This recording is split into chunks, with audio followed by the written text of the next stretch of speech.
what Confucius meant about the quality of music when he says it's based upon the quality of its music. He wasn't talking about what kind of genre the music was in. He wasn't talking about whether it was rap or country, rock and roll, gospel, or jazz. What he was referring to when he meant the quality of its music was what frequency was that music being played in, and what mathematical intervals was the difference between the frequencies. You see, that was absolutely crucial. For thousands of years during the Chinese dynasties, the emperors would send out teams of people all over the kingdom to make sure that the people were playing music in the right frequencies, the proper frequencies with the proper intervals. They had strict guidelines about the music that was being played, because the emperor knew that if you had different factions of different kingdoms playing different types of music, different frequencies of music, that all those different realms would soon be at strife and against one another. So it was imperative that the entire kingdom played music in tune with one another, and they set specific and strict guidelines of what frequency was this music to be played at. So 2,500 years, or actually 4,500 years ago, the Chinese were using the vibration of music to control the people. Now let's fast forward to today. Now what do we know about today's music? What do we know about what tuning our music is in, and where did this tuning come from?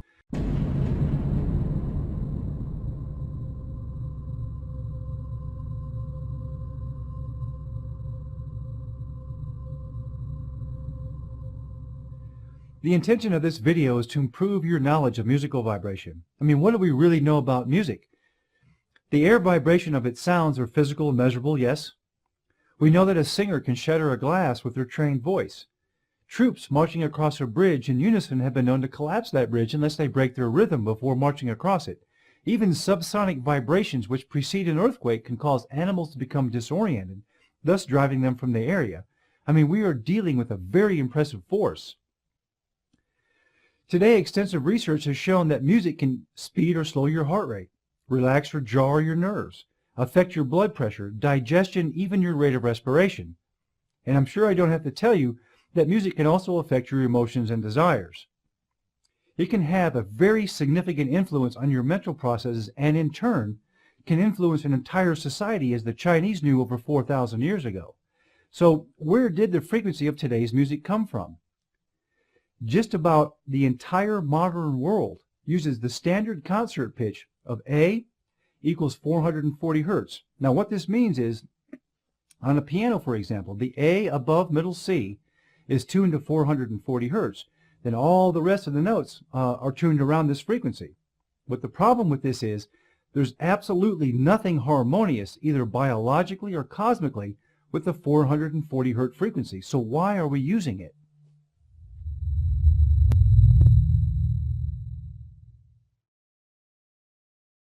In many cultures, this tone is used in connection with sacred rituals. In India, this tone is called Saja, father of others, and the sitar and tambura are tuned accordingly. In Sufism, it is said the one who knows the secret of this tone knows the mystery of the universe. The shamanic festival use of a specific series of drums, trumpets, and harps in ancient Sumeria had them all tuned to 432 hertz. The original Stradivarius violin was designed to be tuned to 432 hertz as well. The archaic Egyptian instruments that have been unearthed so far are largely tuned to 432 hertz.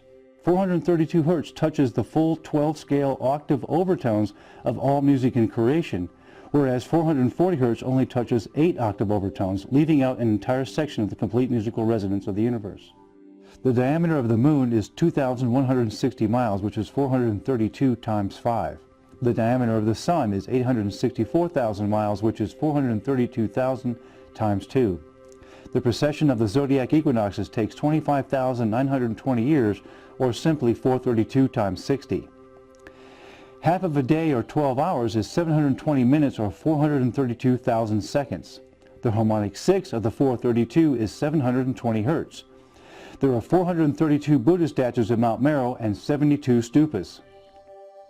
A healthy athletic adult at rest has an average heartbeat of 60 beats per minute, so 60 times 60 minutes in an hour times 24 hours in a day equals 86,400 beats per day, which is 43,200 times 2. Now, even one of the world's largest sporting goods manufacturers produces a special series of golf balls that Tiger Woods uses that features a 432 dimple configuration. How do they come to that? Well, several decades ago, a group of engineers inputted all the various parameters of golf ball design into a computer in order to determine the optimum amount of dimples on the surface, which can effectively reduce drag and give more loft and distance to the ball. It is obvious not only to Nike, but to other leading sporting good manufacturers as well, that the acoustical geometry of the 432 allows for optimal harmonic performance.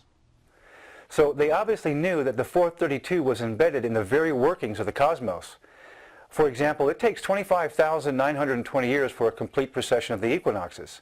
That's one complete cycle of the zodiac. Today we are leaving the age of Pisces and entering the age of Aquarius, so there are 12 ages in one 25,920 year cycle. And if you multiply the 432 by 60, you get 25,920. This is an important point because 60 is the base measurement of how we count time. 60 seconds in a minute, 60 minutes in an hour, etc. It was also the base counting system for the ancient Sumerians. So, the precession of the equinoxes and the 432 literally are revealing the timing of the pulse of life. These fractal cosmic relationships are ingrained into every experience all life forms have. It is the reason behind why the builders at Mount Meru put only 432 Buddha statues.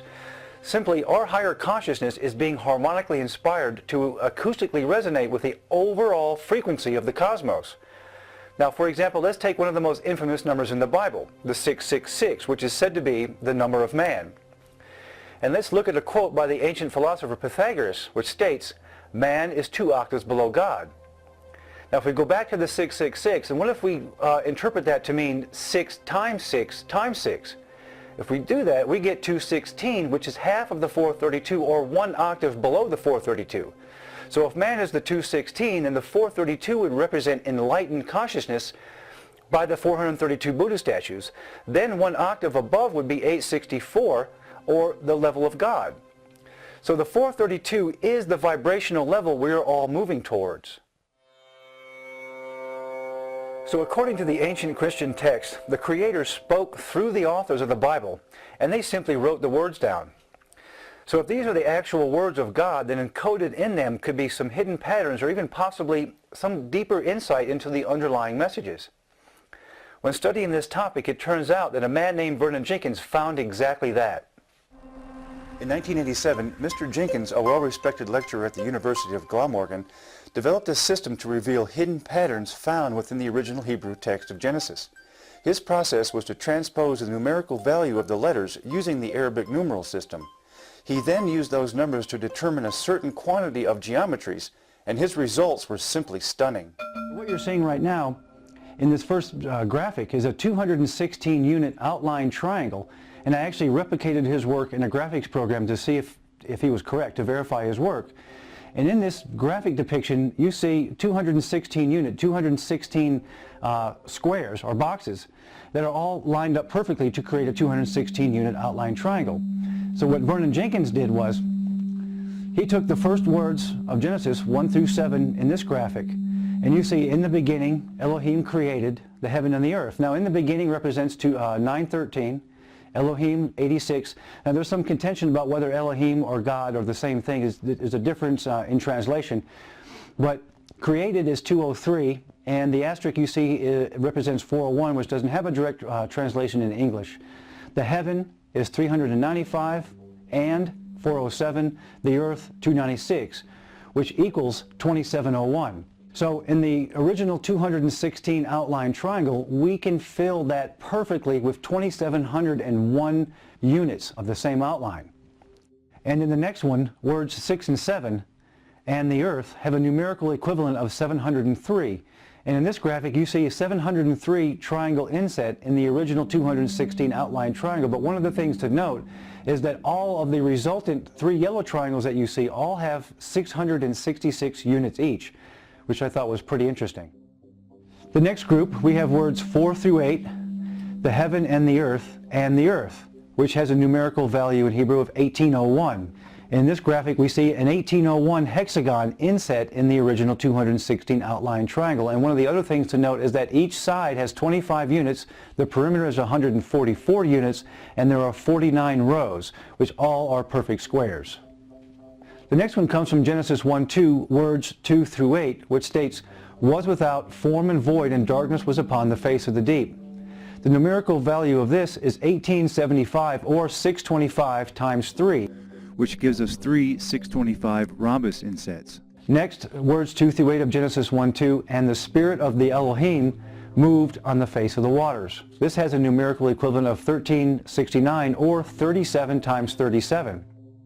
Which gives us a 1369 rhombus inset, still perfectly in the 216 outline triangle. So this is hinting towards a whole new level of interrelatedness of everything within our reality. That something as simple as words and something as seemingly opposite as geometry have something in common. They begin with sound. All sciences ultimately derive from vibration. Complex physics distills down into math, and from math, geometry. But you can also create geometry from vibration. This cymatics experiment is used by researchers to visualize related geometric patterns that specific frequencies create. It consists of a speaker playing a frequency underneath a thin metal sheet holding ordinary sand. As you can see, the sand is responding to the sound it is receiving and creating a geometric pattern that is particular to the individual frequency. You will notice that the sand is only creating defined geometric patterns in response to Pythagorean interval of the 432. This image is taken from John Stuart Reid's cymatic experiment conducted to show the geometry that the pure 432 Hz tone creates. The triangular-shaped hole in the middle is created by the 432 Hz sound, and it is in this exact shape of what is known as the tryon ray, rediscovered by Michael R. Evans. It is the smallest platonic solid that represents a single pulse of light of spirit in 3D. This three-sided shape tessellates to create all the rest of the platonic solids. This shows that the 432 is in acoustical and structural harmony with the pulsing of light as it travels, similar to how your heart beats over time. For example, as this tryon ray is coming towards you through the screen, the purple ripples that are created by the 432 Hz sound encapsulate this single pulse of light. Then by Pythagorean intervals of the 432, it is able to control the compression of the whole until a new pulse begins to expand.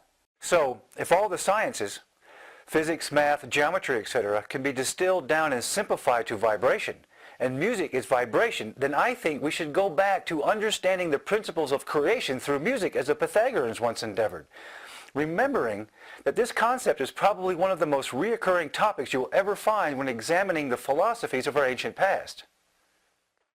Pythagoras, the Greek mathematician and astronomer, is credited for originating the music of the spheres theory. It states that there are musical intervals, or mathematical ratios, found in the distance and size of the planets and in their movements around one another, which is said to mimic ballet movements.